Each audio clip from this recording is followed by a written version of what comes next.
लोकसभा चुनाव में पीएम मोदी का ताबड़तोड़ प्रचार। आज झारखंड के पलामू और लोहरदगा करेंगे रैली। शाम 6 बजे पीएम मोदी का भव्य रोड शो। छत्तीसगढ़ में चुनाव प्रचार को धार देंगे जेपी नड्डा। आज सूरजपुर में चुनाव प्रचार करेंगे। तीसरे चरण के लिए प्रचार अभियान हुआ तेज।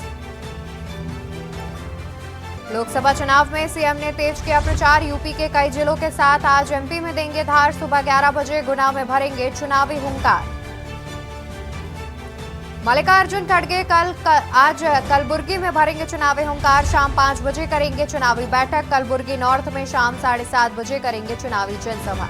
इंदौर में कांग्रेस प्रत्याशी के बीजेपी में शामिल होने पर सियासत तेज। कांग्रेस ने वोटरों से नोटा बटन दबाने की अपील की। बीजेपी ने कांग्रेस पर बोला हमला।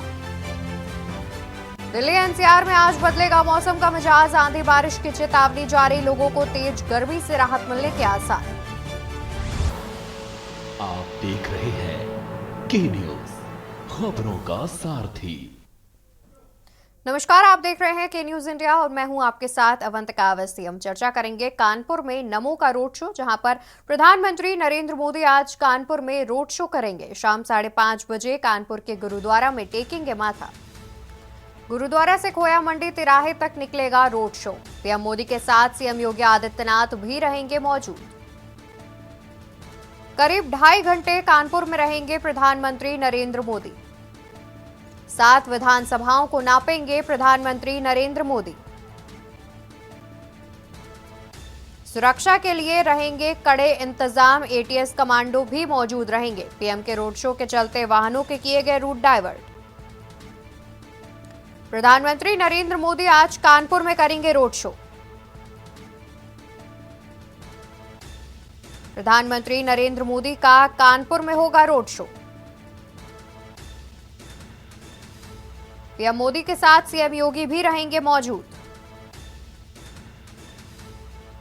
प्रधानमंत्री नरेंद्र मोदी आज कानपुर में करेंगे रोड शो। 7 विधानसभाओं को भी नापेंगे प्रधानमंत्री नरेंद्र मोदी।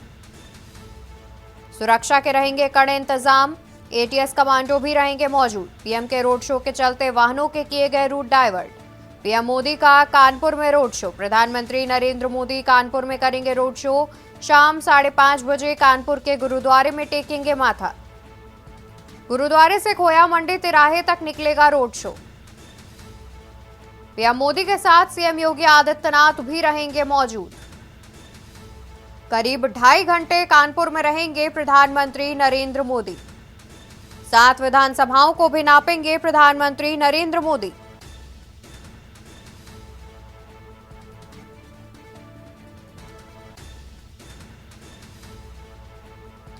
आपको बता दें कि प्रधानमंत्री नरेंद्र मोदी कानपुर में रोड शो करेंगे, जहां पर वो गुमटी गुरुद्वारे में माथा टेकेंगे। और इस दौरान मुख्यमंत्री योगी आदित्यनाथ और प्रदेश अध्यक्ष भूपेंद्र चौधरी भी प्रधानमंत्री के साथ मौजूद रहेंगे। 7 विधानसभाओं को कवर करेंगे प्रधानमंत्री नरेंद्र मोदी। प्रधानमंत्री का आज रोड शो होना है, जिसको लेकर के तमाम तैयारियां भी की जा रही हैं और प्रधानमंत्री के आगमन को देखते हुए रूट डाइवर्ट भी किए गए हैं। तो वहीं सुरक्षा के भी कड़े इंतजाम किए गए हैं।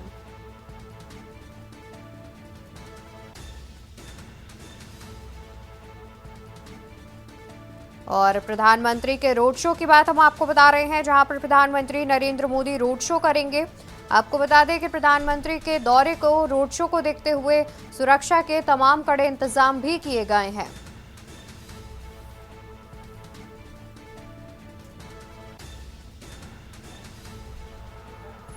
और आपको बता दें कि प्रधानमंत्री के रोड शो की तैयारियों को लेकर के हमारे साथ हमारे ब्यूरो चीफ मधुर मोहन जी और साथ ही हमारे संवाददाता अभिनव शुक्ला जुड़े हुए हैं। उनसे हम जानकारी लेंगे। रुक कर लेते हैं सबसे पहले मधुर मोहन जी का।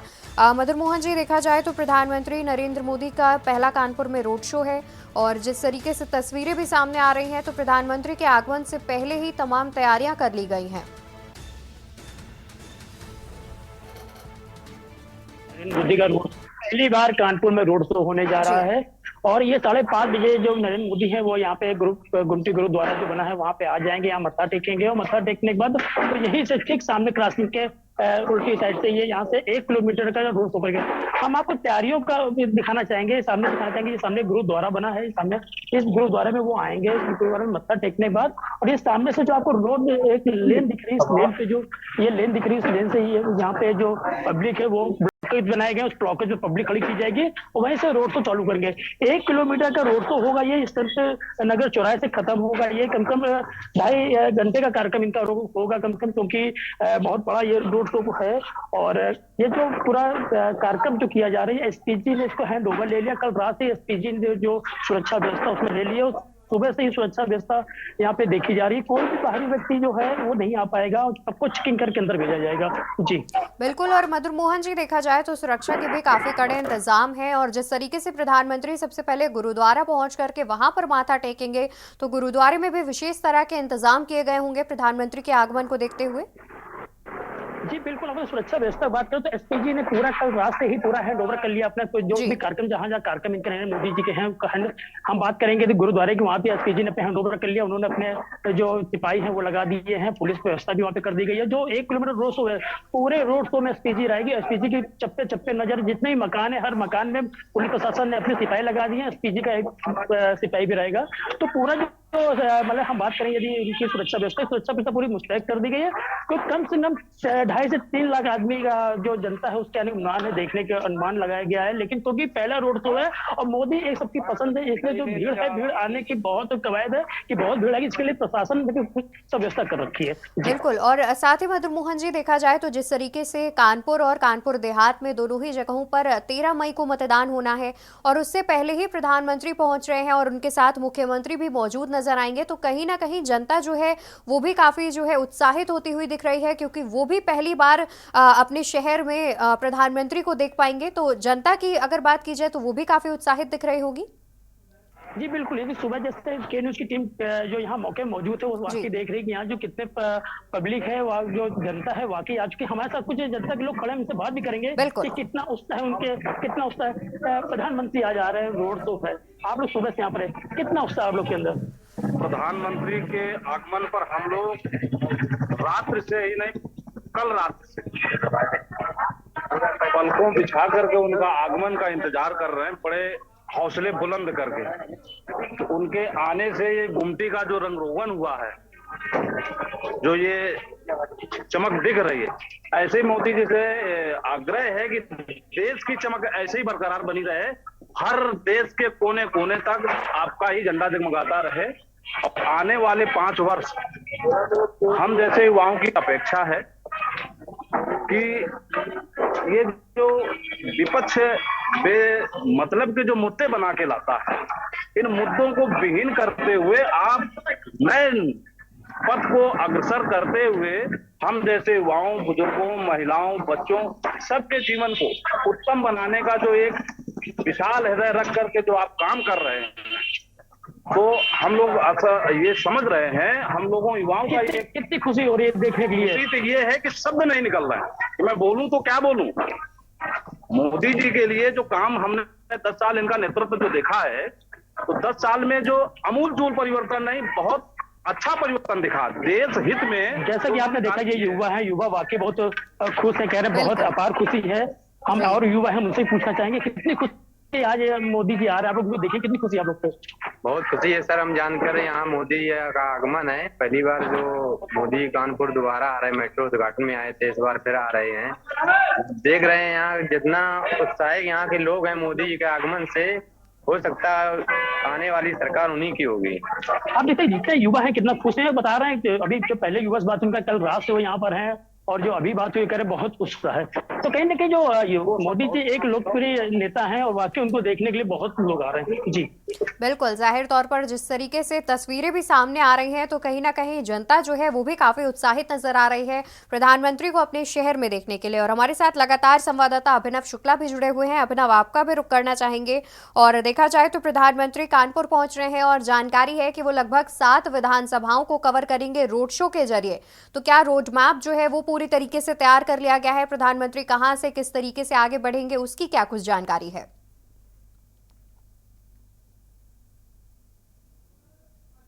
अनम्यूट कर लीजिए अभिनव, आपकी आवाज नहीं पहुंच रही है।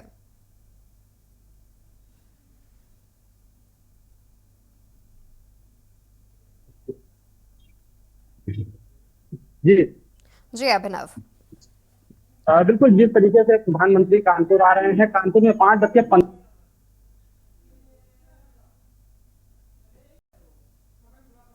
बिल्कुल तो अभिनव की आवाज़ हम तक नहीं पहुंच रही है। आपको बता दें कि आज प्रधानमंत्री नरेंद्र मोदी कानपुर पहुंच रहे हैं और इस दौरान प्रधानमंत्री के साथ मुख्यमंत्री योगी आदित्यनाथ और बीजेपी के प्रदेश अध्यक्ष भूपेंद्र चौधरी के साथ रहने की बात सामने आ रही है।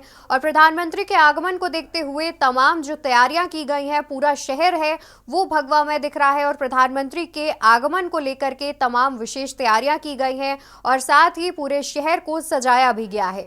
और आपको बता दें कि प्रधानमंत्री सबसे पहले गुरुद्वारा पहुंचेंगे, जहां पर वो माथा टेकेंगे, गुमटी के गुरुद्वारा पहुंचेंगे और उसको लेकर के भी विशेष तैयारियां कर ली गई हैं। गुरुद्वारे में भी साज सज्जा की गई है और प्रधानमंत्री के स्वागत को लेकर के विशेष तैयारियां करी जा रही हैं। और इसी को लेकर के हमारे साथ लगातार हमारे ब्यूरो चीफ मधुर मोहन जी भी जुड़े हुए हैं। मधुर मोहन जी, देखा जाए तो गुमटी गुरुद्वारा पहुंचेंगे प्रधानमंत्री और लगभग 5:30 बजे के करीब उनके कानपुर पहुंचने की बात सामने आ रही है। तो क्या तब तक जो है गुरुद्वारे में दर्शन जो है लोग कर सकेंगे? क्या गुरुद्वारा में जाकर माथा टेक सकेंगे या फिर आम लोगों पर जाने पर अभी भी पाबंदी है सुबह से ही? से ही 4 बजे तक कोई भी व्यक्ति जो जाना चाहेगा दर्शन करने वो वहाँ मत्था टेक सकता है, लेकिन 4 बजे बाद वो पूरा ब्लॉक कर दिया जाएगा। कुल 4 से और 6 बजे तक पूरा 2 घंटे के लिए ब्लॉकेज बताया गया है। वो 2 घंटे पूरा एसपीजी के कमांडो वहाँ रहेंगे। वहाँ से नरेंद्र मोदी के साथ जिनके नाम जो लिखी गई है सिर्फ वो अंदर रहेंगे, जिसमें नरेंद्र मोदी जी होंगे, प्रदेश के मुखिया योगी आदित्यनाथ होंगे, प्रदेश अध्यक्ष होंगे, वो मौके पर होंगे। बाकी और जो नेता कानपुर के हैं विधायक वो होंगे। बाकी नॉर्मल व्यक्ति जो भी है वो अंदर नहीं जा सकेगा 2 घंटे। उसके बाद जो रोड शो होगा, रोड शो में सबसे अच्छी बात आपको ये बताना चाहेंगे, जो 1 किलोमीटर का जो रोड शो है वो पूरा भगवा रंग से रंग दिया गया। आपको दिखा जाएंगे, देखिए पूरा हर चीज भगवा रंग का रंग दिया, मतलब जो ब्लॉकेज बनाए गए वो भी भगवा रंग से रंग दिए गए। 1 किलोमीटर पूरा भगवा रंग आएगा, क्योंकि योगी आदित्यनाथ मौके पर आएंगे, क्योंकि लोकप्रिय नेता योगी आदित्यनाथ भी हैं, क्योंकि नरेंद्र मोदी भी हैं। तो जो भीड़ आने की संभावना वो 3 लाख लोगों की आने की संभावना। 1 किलोमीटर में कम से कम 2 घंटे का रोड शो दिया गया इनको, 2 घंटे। और 2 घंटे बाद जब ये रोड शो खत्म होगा तो यहाँ पे वापसी से क्रिया फूट जाएंगे। जी बिल्कुल। और वहीं देखा जाए मधुर मोहन जी, तो जिस तरीके से इस बार कन्नौज सीट पर अखिलेश यादव चुनाव लड़ रहे हैं, तो कहीं ना कहीं कन्नौज भी प्रधानमंत्री जाएंगे, तो वहां पर जो सियासी हलचल है वो भी देखने को मिलेगी। जी बिल्कुल, आज जो यहाँ से जो रोड शो होगा वो जीत का यहाँ एक मंत्र देंगे लोगों को, क्योंकि नरेंद्र मोदी एक लोकप्रिय नेता है और जब भी नरेंद्र मोदी कानपुर आते हैं तो जीत का मंत्र दे जाते हैं। और यहाँ जो आज आ रहे हैं, यहाँ पे 2 लोकसभा, कानपुर लोकसभा, अकबरपुर लोकसभा के जो प्रत्याशी होंगे वो भी साथ में होंगे। और उनको लेके यहाँ पे मतलब जो व्यवस्था की गई बहुत अच्छी की गई है। और हमारे साथ कुछ देर में रमेश अवस्थी जो है यहाँ के कानपुर लोकसभा के जो प्रत्याशी वो भी आ गए, हम उनसे भी बात करेंगे, उनसे जानेंगे उनकी क्या व्यवस्था उन्होंने कर रखी है, किस प्रकार से व्यवस्था कर रखी है। तो आगे हमसे बात करना चाहेंगे रमेश अवस्थी जी से। सर, आज नरेंद्र मोदी आ रहे हैं, आप प्रत्याशी हैं, किस प्रकार की व्यवस्था की गई है?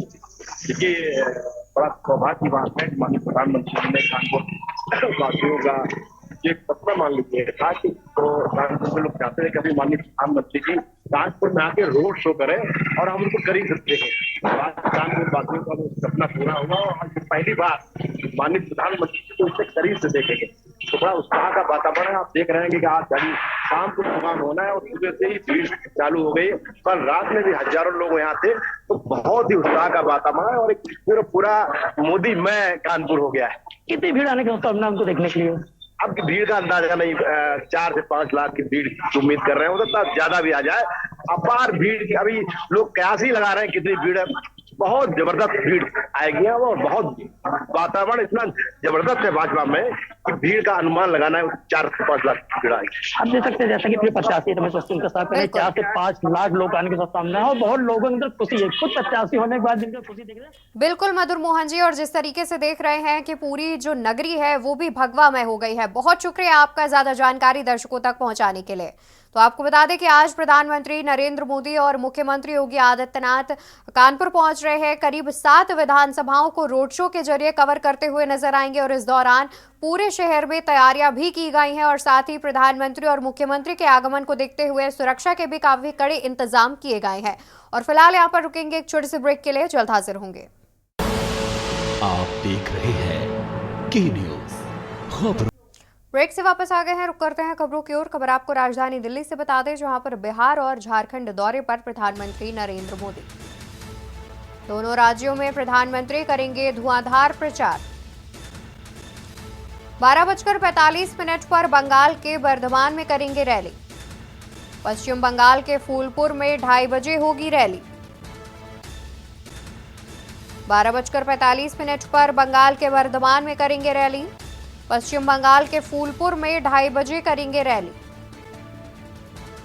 झारखंड के सिंहभूम में भी भरेंगे चुनावी हुंकार। चुनावी रैली को 5 बजे संबोधित करेंगे प्रधानमंत्री नरेंद्र मोदी। प्रधानमंत्री का बंगाल और झारखंड दौरा आज। आपको बता दें कि प्रधानमंत्री नरेंद्र मोदी पश्चिम बंगाल और झारखंड में प्रचार प्रसार करेंगे। 12:45 पर पश्चिम बंगाल के बर्धमान में करेंगे जनसभा, जहां पश्चिम बंगाल के फूलपुर में भी एक रैली करते नजर आएंगे प्रधानमंत्री। 12:45 पर बंगाल के बर्धमान में रैली करेंगे तो वहीं 2:30 बजे पश्चिम बंगाल के फूलपुर में रैली करेंगे। आपको बता दें कि प्रधानमंत्री नरेंद्र मोदी पश्चिम बंगाल और झारखंड के दौरे पर हैं, जहां पर वो जनसभाओं और रैलियों को संबोधित करेंगे। प्रधानमंत्री का बंगाल और झारखंड दौरा आज। आपको बता दें कि पश्चिम बंगाल में सार्वजनिक सभाओं को संबोधित करेंगे प्रधानमंत्री, जहां पर सुबह 11 बजे बर्धमान सीट पर रैली करते नजर आएंगे तो वहीं 12:45 पर भी एक रैली करेंगे। आपको बता दें फूलपुर में 2:30 बजे रैली करेंगे प्रधानमंत्री, तो वहीं 12:45 पर बंगाल के बर्धमान में रैली करेंगे। तो प्रधानमंत्री नरेंद्र मोदी के दौरे के बारे में बता रहे हैं, जहां पर प्रधानमंत्री आज झारखंड और बंगाल के दौरे पर हैं। चुनावी रैली को संबोधित करेंगे प्रधानमंत्री।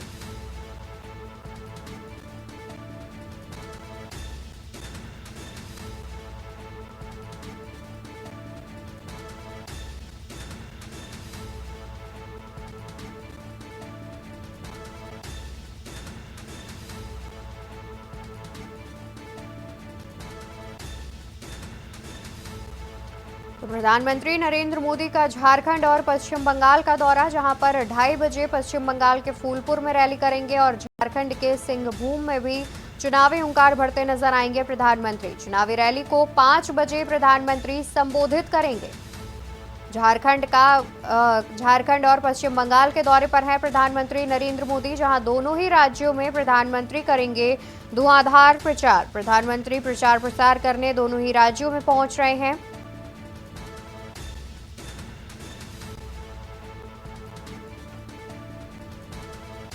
और इसी खबर पर ज्यादा जानकारी के लिए हमारे साथ विशेष संवाददाता अखिलेश सिंह भी जुड़े हुए हैं। अखिलेश जी, देखा जाए तो दोनों ही राज्यों पर प्रधानमंत्री दौरे पर हैं और लगभग दोनों ही राज्यों में बीजेपी जो है वो अपनी पकड़ बनाने की कोशिश कर रही है, चाहे झारखंड की बात की जाए या फिर पश्चिम बंगाल की। जी बिल्कुल, प्रधानमंत्री नरेंद्र मोदी की आज चुनावी दौरे जी ताबड़तोड़ चल रहे हैं। चुनावी दौरों में लगातार वो कई राज्यों के दौरे पर हैं। मैं बता दूं कि आपको पश्चिम बंगाल के भी दौरे पर रहेंगे, झारखंड के भी दौरे पर रहेंगे। यहाँ सभी चुनावी जनसभाओं करेंगे। चाहे पश्चिम बंगाल के फूलपुर में आज करीब उसके 2:30 बजे प्रधानमंत्री नरेंद्र मोदी करेंगे। उसके अलावा पश्चिम बंगाल के बर्धमान में करीब 12:45 पे एक जनसभा को संबोधित करेंगे। इस प्रकार प्रधानमंत्री की लगातार ताबड़तोड़ चुनावी जनसभाएं लगी हैं। इन जनसभाओं में लगातार वो भारतीय जनता पार्टी के पक्ष के कैंडिडेटों के पक्ष में लगातार वोट मांग रहे हैं और कांग्रेस को लगातार घेरने की कोशिश कर रहे हैं। इसी प्रकार 70 साल के कांग्रेस के कार्यकाल में देश में कुछ भी ऐसा विकास नहीं हुआ। इन तमाम चीजों को वो कांग्रेस के विपक्ष में रखते हुए मतदाताओं को रिझाने के लिए और मोदी की गारंटी लोकसभा चुनाव 2024 के लिए जो लगातार उनके द्वारा कही जा रही है, उनको लगातार वो रख रहे हैं और जनता को समझाने की कोशिश कर रहे हैं कि 10 साल के मोदी के कार्यकाल में किस प्रकार देश में विकास हुआ है, राष्ट्र मजबूत हुआ है, राष्ट्र नीति को बढ़ावा मिला है और विपक्ष इसमें कमजोर रहा था जो उन्होंने 70 साल राज किया। बिल्कुल। और वहीं अखिलेश जी, देखा जाए तो जिस तरीके से बीते कुछ दिनों से प्रधानमंत्री के जो पश्चिम बंगाल के दौरे हैं वो भी देखने को मिल रहे हैं, तो कहीं ना कहीं इस बार बीजेपी की जो विशेष रणनीति है कि जो ममता बनर्जी की सरकार है उसको टक्कर देते हुए दिख रहे हैं। लगातार प्रधानमंत्री पहुंच रहे हैं और ममता बनर्जी पर भी हमलावर होते हुए दिख रहे हैं।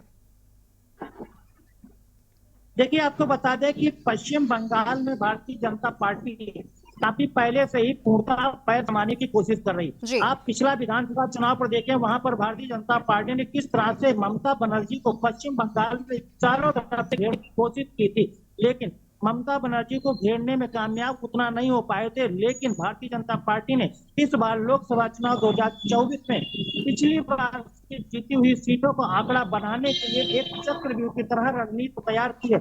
और इस बार ये उम्मीद भी जताई जा रही, जिस तरह के भारतीय जनता पार्टी के नेता कहते हैं कि पश्चिम बंगाल में इस बार भारतीय जनता पार्टी और मजबूत होगी, उनके कैंडिडेट ज्यादा से ज्यादा जीतेंगे। ये तो खैर चुनाव का जब परिणाम 4 जून को आएगा तब पता चलेगा कि भारतीय जनता पार्टी जिस तरह से पश्चिम बंगाल में टीएमसी यानी ममता बनर्जी को घेरने की जो कोशिश कर रही, जो रणनीति बनाई थी, वो पश्चिम बंगाल में कितना कामयाब होती है। बिल्कुल, जाहिर तौर पर और देखने वाली बात होगी कि आखिर जिस तरीके से लगातार प्रधानमंत्री और बीजेपी के केंद्रीय नेतृत्व के नेता पश्चिम बंगाल के दौरे कर रहे हैं, अन्य राज्यों के दौरे कर रहे हैं, आखिर उन पर बीजेपी कितनी पकड़ बना पाई है। बहुत शुक्रिया आपका, जुड़े रहिए, हम आगे भी आपसे अपडेट लेते रहेंगे। तो आपको बता दें कि प्रधानमंत्री आज 2 राज्यों के दौरे पर हैं, जहां पर वो पश्चिम बंगाल और झारखंड में दौरा करेंगे। और यहाँ रुकेंगे एक छोटे से ब्रेक के लिए, जल्द हाजिर होंगे। आप देख रहे हैं के न्यूज़, खबरों का सारथी। ब्रेक से वापस आ चुके हैं, रुक करते हैं खबरों की ओर। खबर आपको राजधानी दिल्ली से बता दें, जहां पर प्रियंका का आज गुजरात और कर्नाटक का दौरा। गुजरात और कर्नाटक के चुनावी दौरे पर रहेंगी प्रियंका गांधी। बनासकांठा में 11 बजे चुनावी जनसभा करेंगी, तो वहीं कर्नाटक के दावड़गेरे में दोपहर 3 बजे रैली करेंगी। हावेरी में शाम 6 बजे प्रियंका गांधी की एक जनसभा होनी है।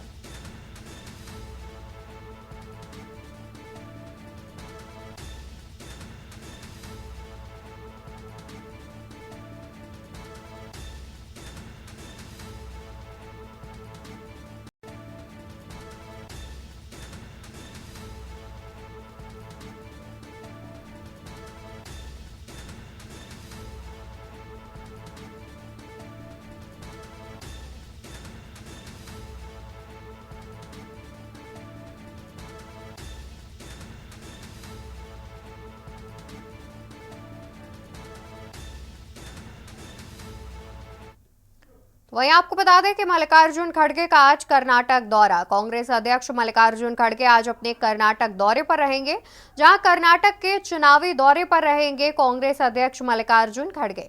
कोली समाज के साथ चुनावी मीटिंग करते हुए नजर आएंगे। शाम 7:45 पर कलबुर्गी नॉर्थ में चुनावी जनसभा संबोधित करेंगे। तो कांग्रेस अध्यक्ष मल्लिकार्जुन खड़गे के दौरे के बारे में बता रहे हैं, जहां पर आज कर्नाटक दौरे पर रहेंगे मल्लिकार्जुन खड़गे। कर्नाटक के चुनावी दौरे पर मल्लिकार्जुन खड़गे यानी कि कांग्रेस अध्यक्ष रहेंगे, जिस पर कोली समाज के साथ चुनावी मीटिंग करेंगे। शाम 7:45 पर कलबुर्गी नॉर्थ में करेंगे चुनावी जनसभा।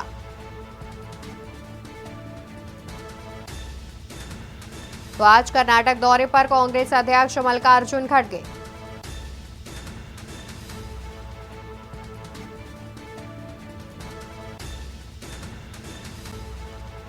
कर्नाटक के दौरे पर रहेंगे कांग्रेस अध्यक्ष मल्लिकार्जुन खड़गे।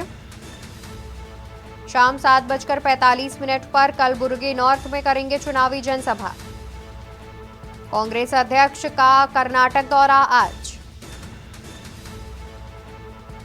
और इसी खबर पर ज्यादा जानकारी के लिए हमारे साथ विशेष संवाददाता अखिलेश सिंह जी जुड़े हुए हैं। अखिलेश जी, देखा जाए तो आज कर्नाटक दौरे पर पहुंच रहे हैं कांग्रेस अध्यक्ष, जहां पर वो चुनावी जनसभा संबोधित करते नजर आएंगे। क्या कुछ जानकारी है इस पर? बिल्कुल, कांग्रेस के राष्ट्रीय अध्यक्ष मल्लिकार्जुन खड़गे लगातार 1 दिन 2 दिन को छोड़कर कर्नाटक के दौरे पर रहते हैं।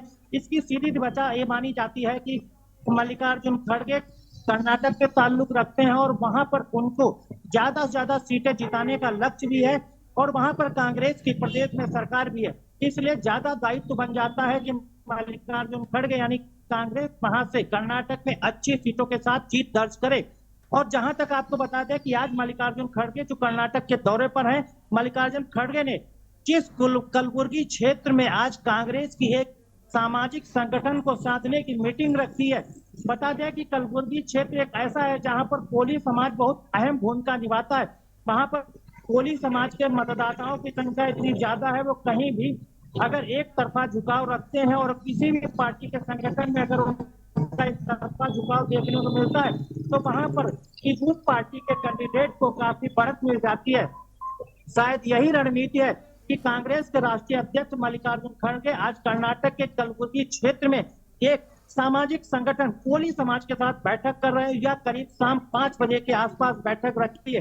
इस बैठक में मल्लिकार्जुन खड़गे कोली समाज को यह समझाने की कोशिश करेंगे और कांग्रेस की तरफ से उनसे बातें भी करेंगे और पुरानी बातों को भी याद दिलाएंगे कि किस प्रकार कांग्रेस ने कोली समाज के लिए क्या क्या अब तक काम किया है। कर्नाटक में उनके लिए कांग्रेस किस तरह से सोचती रही है और उनके लिए काम करती रही है। इसके अलावा मल्लिकार्जुन खड़गे की दूसरी मीटिंग को देखा जाए तो 7:45 कलबुर्गी नॉर्थ लोकसभा क्षेत्र है, वहां पर वो आज उनकी एक चुनावी जनसभा होने वाली है। यहाँ पर वो कांग्रेस प्रत्याशी के समर्थन में आज बड़ी रैली करेंगे और उम्मीद की जा रही है इसके लिए कांग्रेस की जो वहाँ प्रदेश सरकार है उसने काफी तैयारी की है। सुरक्षा व्यवस्था के साथ साथ लोगों की भीड़ पहुंचाने की भी व्यवस्था बिल्कुल। की और गई है। वहीं अखिलेश जी देखा जाए तो जिस तरीके से लगातार कांग्रेस अध्यक्ष जो है मल्लिकार्जुन खड़गे, उनका गृह क्षेत्र कहा जाता है कर्नाटक का कुलबर्गी इलाका, वहां पर पहुंच रहे हैं और बीते कुछ दिनों से प्रधानमंत्री भी देखा जाए तो कर्नाटक दौरे पर रहे हैं और बीजेपी के कई नेता जो है कर्नाटक दौरे पर रहे हैं। तो क्या इस बार कांग्रेस जो है उनका क्षेत्र भी है मल्लिकार्जुन खड़गे का, क्या कांग्रेस के लिए कुछ मुश्किलें आने वाली हैं उस क्षेत्र को जीतने के लिए?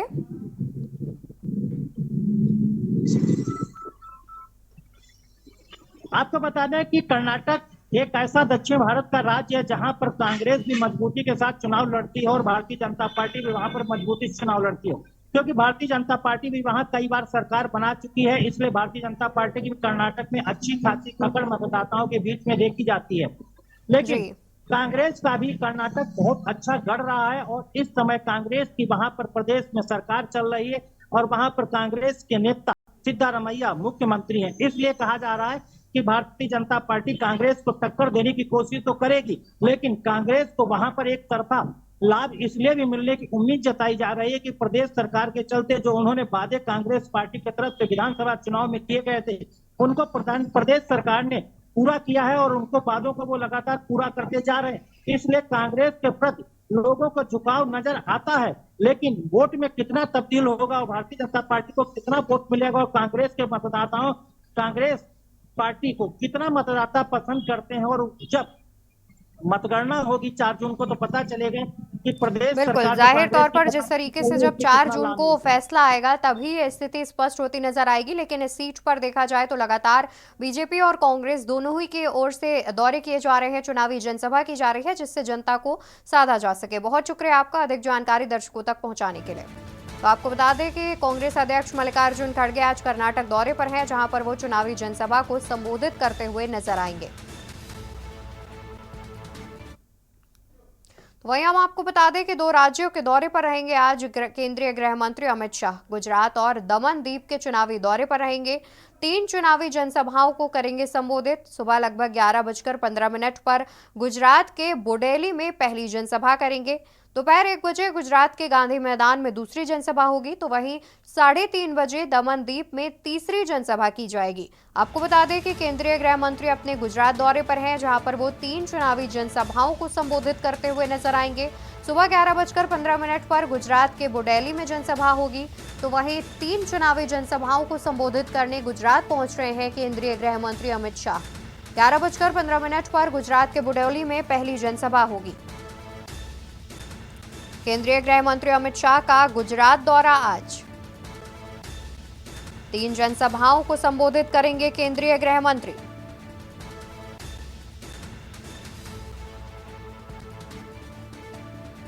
आपको बता दें कि केंद्रीय गृह मंत्री का गुजरात दौरा है आज, जहां पर वो 3 जनसभाओं को संबोधित करेंगे।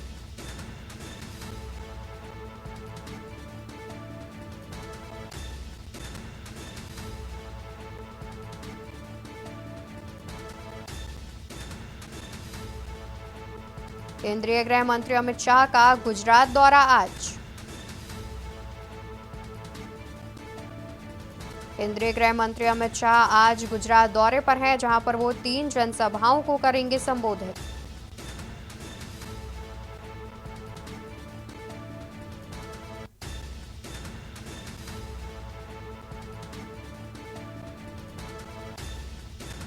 तीन चुनावी जनसभाओं को संबोधित करेंगे केंद्रीय गृह मंत्री।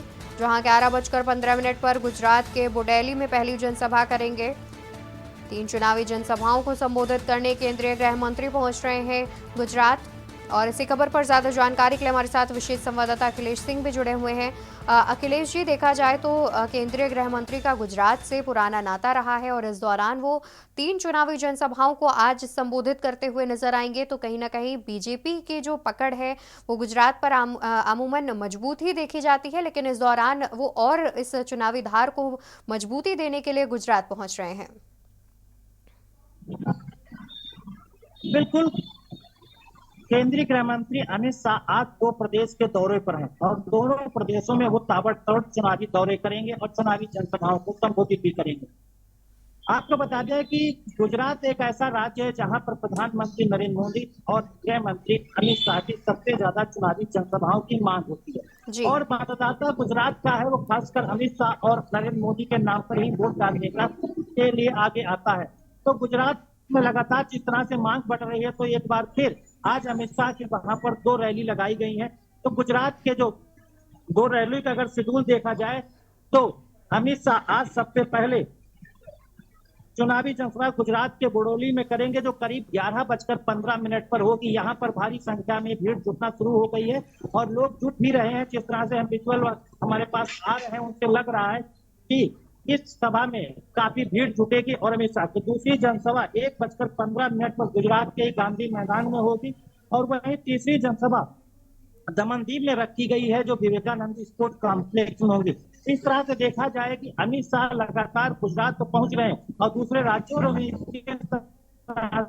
उनकी चुनावी रैलियों की मांग की जा रही, तो वो साथ साथ दूसरे चुनावी राज्यों का भी वो दौरा कर रहे हैं। दमनदीप में पहले भी रैली कर चुके हैं और फिर उनकी रैली लगी है। इससे अंदाजा लगाया जा सकता है कि देश का कोई भी ऐसा राज्य हो जहां भारतीय जनता पार्टी के प्रत्याशी चुनाव लड़ रहे हैं, वहां पर प्रधानमंत्री की रैली की तो मांग हो ही रही है, उसके साथ साथ अमित शाह की भी रैली की मांग हो रही है। और आज जिस प्रकार अमित शाह की 3 रैली लगी हुई है, उनसे अंदाजा लगाया जा सकता है 2 गुजरात में 1 दमनदीप में है। तो लगातार इस तरह से बीजेपी के प्रत्याशियों की तरफ से जो मांग हो रही है, उनमें उन चुनावी जनसभाओं को संबोधित करने के लिए भारतीय जनता पार्टी के दूसरे बड़े नेता भी पहुंच रहे हैं, लेकिन खासकर मोदी और अमित शाह की सबसे ज्यादा मांग। बिल्कुल, जाहिर तौर पर और जिस तरीके से देखा जाए तो प्रधानमंत्री और इसके अलावा केंद्रीय गृह मंत्री दोनों का ही गुजरात से पुराना नाता कहा जाता है, तो इसको लेकर के गुजरात की जनता भी उन्हें ज्यादा से ज्यादा जनसभाओं और रैलियों में देखना पसंद करती है। बहुत शुक्रिया आपका ज्यादा जानकारी दर्शकों तक पहुंचाने के लिए। तो आपको बता दें कि केंद्रीय गृह मंत्री आज गुजरात पहुंच रहे हैं, जहां पर वो 3 जनसभाओं को संबोधित करेंगे। सुबह 11:15 पर पहली जनसभा होगी, दोपहर 1 बजे दूसरी जनसभा होगी, तो वहीं दोपहर 3:30 बजे तीसरी जनसभा संबोधित करेंगे केंद्रीय गृह मंत्री। और यहाँ वक्त एक छोटे से ब्रेक का, जल्द हाजिर होंगे। आप देख रहे हैं के न्यूज, खबरों का सारथी। ब्रेक से वापस आ चुके हैं, रुक करते हैं खबरों की ओर। खबर आपको बता दें, जहां पर आज एमपी में सीएम योगी आदित्यनाथ करेंगे प्रचार। एमपी के गुना में सीएम योगी आदित्यनाथ की होगी जनसभा। एमपी के गुना में सीएम योगी आदित्यनाथ करेंगे जनसभा। 11 बजे मध्य प्रदेश के गुना में जनसभा करेंगे मुख्यमंत्री योगी आदित्यनाथ। सीएम योगी के दौरे की सभी तैयारियां कर ली गई हैं पूरी। मध्य प्रदेश में सीएम योगी करेंगे चुनाव प्रचार। गुना में सीएम योगी आदित्यनाथ करेंगे जनसभा। 11 बजे मध्य प्रदेश के गुना में जनसभा करेंगे मुख्यमंत्री योगी आदित्यनाथ। सीएम योगी के दौरे की सभी तैयारियां कर ली गई हैं पूरी। मध्य प्रदेश में सीएम योगी आदित्यनाथ करेंगे चुनाव प्रचार। मध्य प्रदेश के गुना में सीएम योगी आदित्यनाथ करेंगे जनसभा।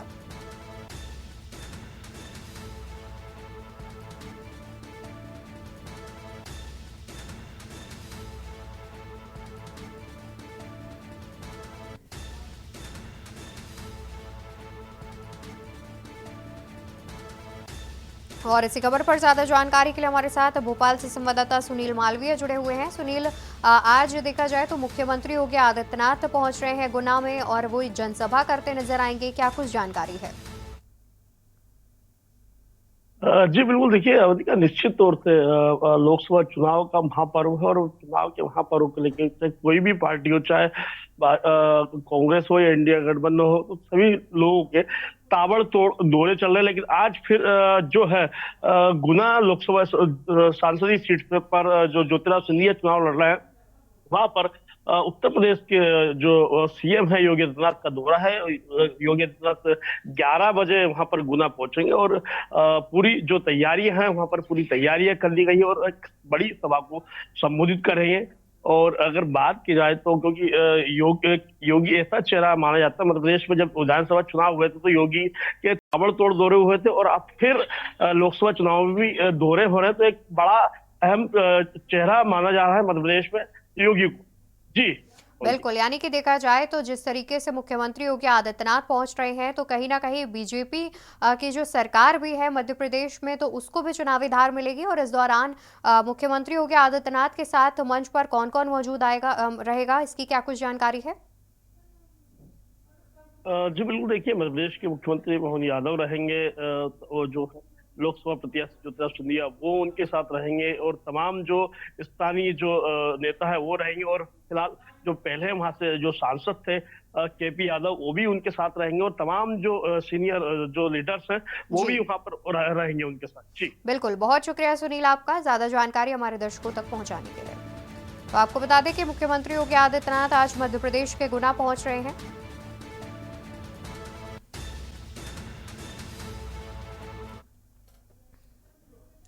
मध्य प्रदेश के इंदौर में कांग्रेस वोटरों से अपील कर रही है कि वे ईवीएम में नोटा का विकल्प दबाएं।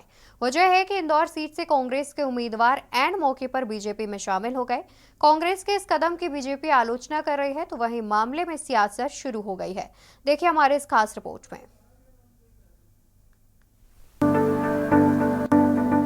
मध्य प्रदेश के इंदौर में कांग्रेस वोटरों से अपील कर रही है कि वे ईवीएम में नोटा का विकल्प दबाएं। वजह है कि इंदौर सीट से कांग्रेस के उम्मीदवार एन मौके पर बीजेपी में शामिल हो गए। कांग्रेस के इस कदम की बीजेपी आलोचना कर रही है कि इस प्रकार के राष्ट्रीय दल को अपील करना शोभा नहीं देता। प्रजातंत्र में जनता को पूरा अधिकार है किस उम्मीदवार को वोट दे, और कांग्रेस इस प्रकार से नकारात्मक जो प्रचार कर रही है वो दुखद है, निंदनीय है। तो उसके पीछे क्या कारण है जो इस तरह से कांग्रेस की बुखलाहट है, इसलिए वो कारण है। खोटे लोग कह रहे हैं नोटा दबाओ, खुद लोकतंत्र के जो उत्सव है उसके आचार संहिता का पालन नहीं कर रहे हैं, उनके नियम कानून का पालन नहीं कर रहे हैं। अपना उम्मीदवार, डमी उम्मीदवार वो खुद नहीं बना पा रहे हैं और दोष दे रहे हैं जनता को, पार्टी को दे रहे हैं। भारतीय जनता पार्टी को अपना उम्मीदवार भी नहीं संभाला जा रहा है, डमी भी नहीं ले पा रहे। तो ऐसे खोटे लोगों को के लिए नोटा यदि वो होते तो नोटा उनके खिलाफ होता। कांग्रेस ने अक्षय कांति बम को बीजेपी के मौजूदा सांसद शंकर लालवानी के खिलाफ खड़ा किया था। उन्होंने नामांकन वापस लेने के आखिरी दिन सोमवार को चुनावी दौर से बाहर होने का ऐलान किया और बीजेपी में शामिल हो गए।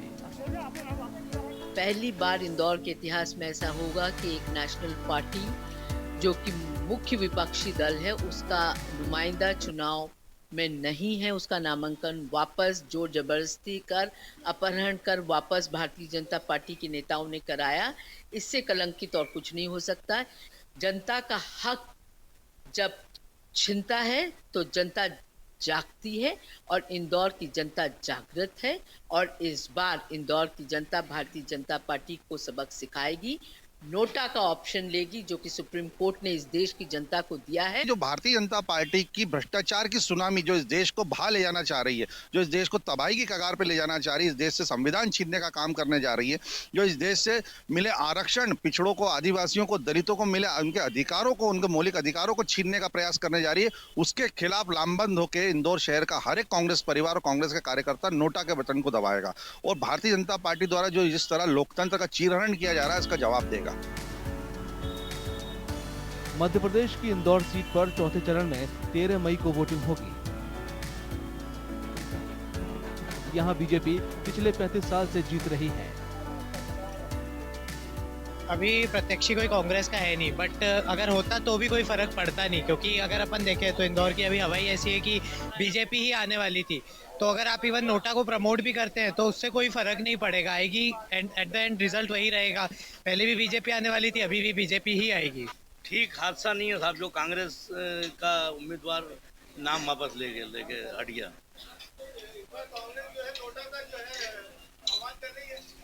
कुछ नहीं साहब, आह्वान करने से कुछ नहीं है, लोग जहाँ पे देना होगा वो देंगे। सब भारतीय जनता पार्टी की जीत मेरे ख्याल 10 लाख मतों से होगी। कांग्रेस के कहने से कोई नहीं चलता, जनता अपने मन से चलती है कि किसको वोट देना है, किसको वोट नहीं देना है। और बीजेपी यहाँ सन 89 से जीतती आ रही है। वो तो पिछली बार जो रेखा 5.5 लाख का था ना, वो करीबन इस बार 15 लाख से करीब जाएगा। ये लोगों को नोटा दबाने की कांग्रेस की अपील ज्यादा पसंद नहीं आ रही। नोटा तो मुझे लगता है कि एक वेस्ट ऑफ एफर्ट्स होता है। आप किसी को चुनना चाहते हो लेकिन आप नोटा को दबाते हो, उससे आपकी जो व्यूज़ हैं, मतलब आप जिस लीडर को देखना चाहते हो उससे कोई होता नहीं है, तो एक वेस्ट ऑफ एफर्ट और वोट हो जाता है। किसी महत्वपूर्ण पार्टी के उम्मीदवार को चला जाना मतदान के प्रतिशत के लिए घातक है। फिर भी इंदौर शहर का इंदौर शहर की जो जनता है उसका रिस्पॉन्स क्या रहेगा, ये तो अब मतदान के बाद ही मालूम होगा कि रुझान नोटों की तरफ है या नहीं है। अब इंदौर में 9 निर्दलीय सहित 14 उम्मीदवार चुनावी मैदान में हैं। नोटा वोटरों को सभी उम्मीदवारों को नकारने का विकल्प देता है। अगर नोटा के पक्ष में सबसे ज्यादा वोट पड़े तो दूसरे नंबर का उम्मीदवार विजयी होता है। लिहाजा कुछ लोगों का मानना है कि चुनाव प्रणाली में नोटा का कोई मतलब नहीं रह जाता। दूसरी ओर नतीजों के लिहाज से नोटा अहम होता है। इससे राजनीतिक दलों के उम्मीदवारों के वोट घटते हैं और जीत का अंतराल बदल सकता है।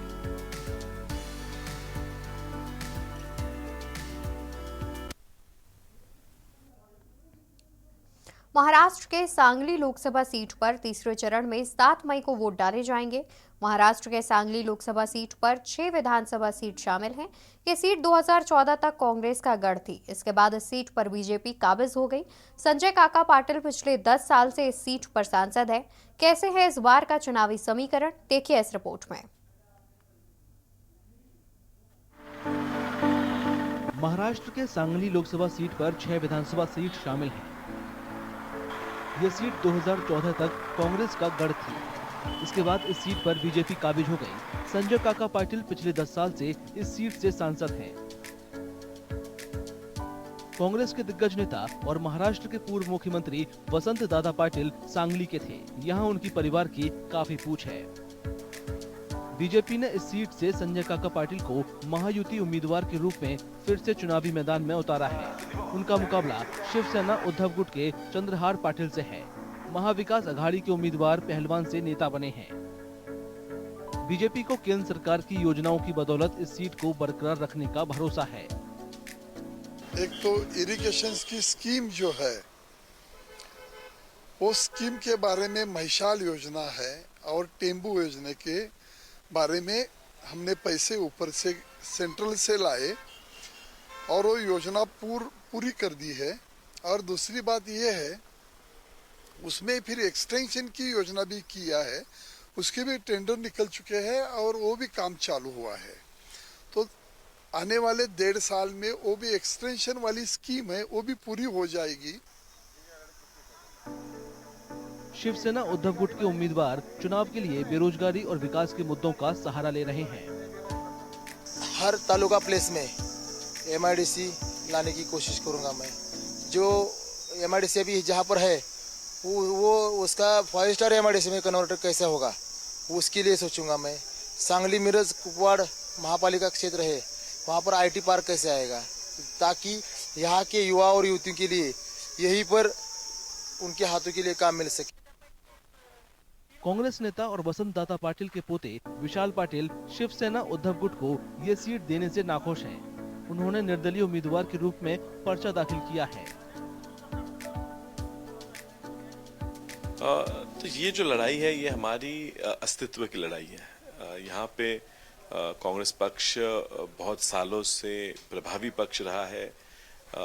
और इसके बावजूद हमें इस बार यहाँ से लड़ने की अनुमति नहीं मिली। ये जगह हमारे अलायंस के शेयरिंग में शिवसेना को चलेगी और इस कारण सब कार्यकर्ता ये मानते हैं कि अब कांग्रेस यहाँ अगर जिंदा रखनी है तो कांग्रेस की तरफ से किसी ने लड़ना चाहिए। उन्होंने मुझे चुना है। सांगली कृषि व्यापार का केंद्र है। ये हल्दी, अंगूर, किशमिश के कारोबार के लिए मशहूर है। यहाँ चीनी के कारखाने भी भारी संख्या में हैं। वसंत दाता पाटिल शेतकारी सहकारी साखर कारखाना एशिया की सबसे बड़ी चीनी मिलों में से एक है। यहाँ के किसान सामानों की गिरती कीमतों और कृषि बाजार की हालत से नाखुश हैं। सांगली में जो अभी लोकसभा का इलेक्शन हो रहा है, उसके तरफ से जो सवाल है वो जो सांगली पूरा जो मतदार संघ है उसमें जो सवाल किसानों का सवाल है, खास करके किसानों का जो ये निकलता अनाज निकलता है उसका जो कीमत है वो बहुत कम है। उसके ऊपर उसको उनका जो पैसा मिलना चाहिए था वो नहीं मिलता। तो इनका सांगली की मार्केट जो है, बाजार पेट जो है वो विकसित होने की तरफ इन्होंने कोई ध्यान नहीं दिया। ये नंबर 1। नंबर 2, सांगली का जो मेन मार्केट है वो हर साल फ्लड से इफेक्टेड होता है। मतलब यहाँ की दुकानें पूरी तरह डूब जाती है। हर साल फ्लड आता है। यहाँ एक डैम है, डैम का पानी बैक वाटर की वजह से यहाँ पूरा फ्लड आ जाता है। हल्दी यहाँ की प्रमुख फसलों में से एक है। इस साल इसकी कीमत बढ़ी है, जिससे किसानों को कुछ राहत है। अभी ये किसानों को अभी गए साल का कंपैरिजन किया जाए तो 3 गुना रेट है। जैसे गए साल क्विंटल के हिसाब से देखा तो 6,000 रुपये क्विंटल के रेट थे। अभी मिनिमम 17,000 से लेके 20-22,000 रुपये क्विंटल तक हल्दी बिक रही है। तो किसानों के लिए अच्छा ही है कि 3 गुना हल्दी बिक रही है इस साल पे। वोटरों के लिए पानी की कमी, खराब सड़कें और महंगाई जैसे अहम मुद्दे हैं।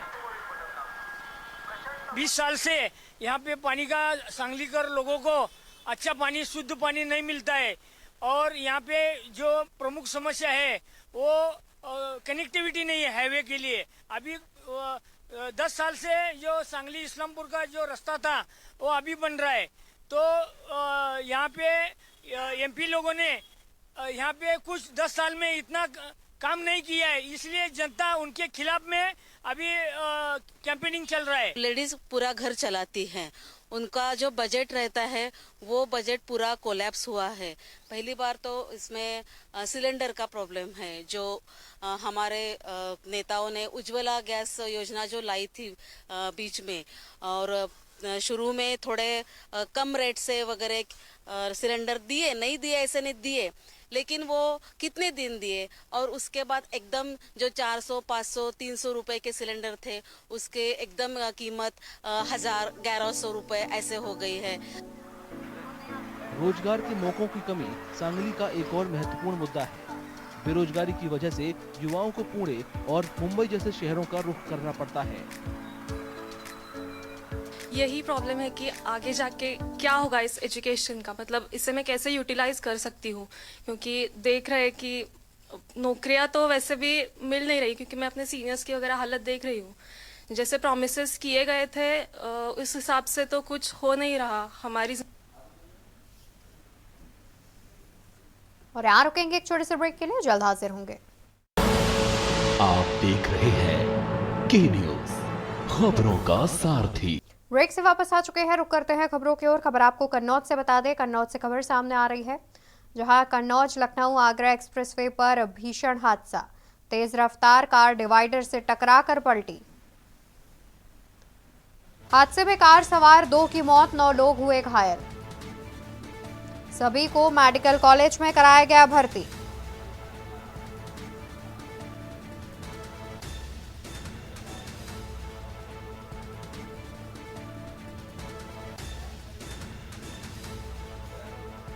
ड्राइवर की नींद बनी हादसे का कारण।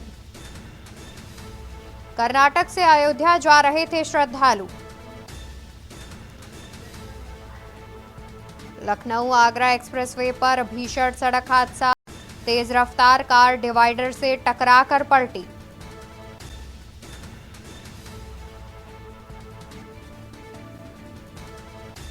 सभी को मेडिकल कॉलेज में कराया गया भर्ती।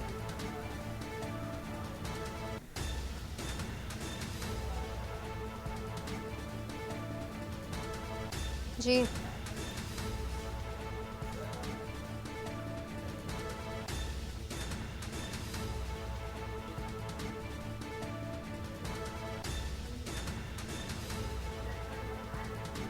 लखनऊ आगरा एक्सप्रेसवे पर भीषण सड़क हादसा।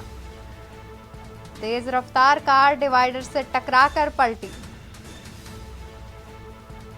हादसे में कार सवार 2 की मौत, 9 लोग हुए घायल। सभी को मेडिकल कॉलेज में कराया गया भर्ती। हादसे में कार सवार 2 की हुई मौत, 9 लोग बताए जा रहे हैं घायल। सभी को इलाज के लिए मेडिकल कॉलेज में कराया गया भर्ती। और इसी खबर पर ज्यादा जानकारी के लिए हमारे साथ संवाददाता शिबू सैनी जुड़े हुए हैं। शिबू, कई सारे लोग घायल भी बताए जा रहे हैं, फिलहाल घायलों की स्थिति कैसी बनी हुई है? घायलों को स्थिति में काफी असर तो दिखाई पड़ रहा है। सभी उसका कर्मी ने उन्हें मेडिकल कॉलेज में भर्ती कराया है, जहां उनका इलाज चल रहा है। 2 की मौत है। बिल्कुल, और जैसे कि जानकारी सामने आ रही है कि ड्राइवर को नींद आने की वजह से हादसे का शिकार हुई है। क्या अभी तक इस पर पुलिस की ओर से क्या कुछ जो है एक्शन लिया गया है? पुलिस ड्राइवर को तो मौत हो गई है बताया जा रहा है। नींद आने से हादसा हुआ है बड़ा। अभी तो लगातार पुलिस जांच में जुटी है इस मामले को लेकर। बिल्कुल, बहुत शुक्रिया आपका अधिक जानकारी दर्शकों तक पहुंचाने के लिए। तो आपको बता दें कि ड्राइवर की नींद आने की वजह से हादसा हुआ, जिसमें 2 लोगों की मौत हो गई, तो वहीं करीब 8 से 9 लोग घायल बताए जा रहे हैं। फिलहाल इस हादसे में ड्राइवर की भी मौत हो गई है, तो फिलहाल पुलिस जो है वो रेस्क्यू कार्य करने में जुटी हुई है।